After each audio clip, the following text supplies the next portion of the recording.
दोस्तों, आज हम समझेंगे तारांकन क्विक रेशियो तारांकन इसे ही तारांकन एसिड टेस्ट रेशियो तारांकन भी कहा जाता है।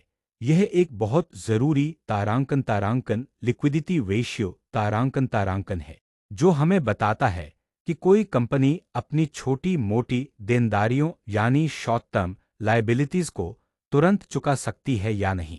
क्विक रेशियो को निकालने का तरीका बहुत आसान है। फॉर्मूला है तारांकन क्विक रेशियो बराबर current assets inventory prepaid expenses current liabilities तारांकन। करंट एसेट्स में आता है नकद पैसा, बैंक बैलेंस, आसानी से बिकने वाले निवेश और वो पैसे जो ग्राहकों से मिलने हैं। लेकिन इन्वेंट्री यानी माल और प्रीपेड एक्सपेंसेस को इसमें से घटा दिया जाता है क्योंकि ये तुरंत नकद में बदलना मुश्किल होता है। मान लीजिए किसी कंपनी के पास 10 लाख रुपये के करंट एसेट्स हैं, इसमें से 4 लाख की इन्वेंट्री और 50,000 के प्रीपेड एक्सपेंसेस हैं। वही कंपनी की करंट लायबिलिटीज यानी अल्पकालिक देनदारियां 5 लाख रुपये हैं। तो क्विक रेशियो होगा 10 0 0 0 0 0 4 0 0 0 5 0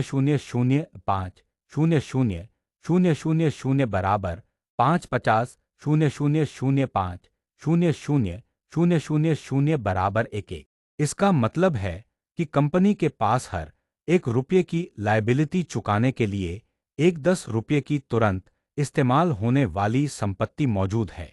आमतौर पर क्विक रेशियो अगर 1 या उससे ऊपर हो तो यह अच्छा माना जाता है। अगर यह 1 से कम है तो इसका मतलब है कि कंपनी को अपनी देनदारियां चुकाने के लिए या तो इन्वेंट्री बेचनी पड़ेगी या नया कर्ज लेना पड़ेगा। क्विक रेशियो का फायदा यह है कि यह हमें कंपनी की असली लिक्विडिटी की तस्वीर दिखाता है क्योंकि इसमें इन्वेंट्री को हटा दिया जाता है, लेकिन इसकी कुछ सीमाएं भी हैं, जैसे रिसीवेबल्स कब आएंगे, इसकी गारंटी नहीं होती और अलग अलग उद्योगों के लिए आइडियल रेशियो अलग हो सकता है। तो दोस्तों, क्विक रेशियो हमें यह समझने में मदद करता है कि कंपनी कितनी मजबूत है अपनी शॉर्ट टर्म लायबिलिटीज को चुकाने के लिए, वो भी इन्वेंट्री पर निर्भर हुए बिना।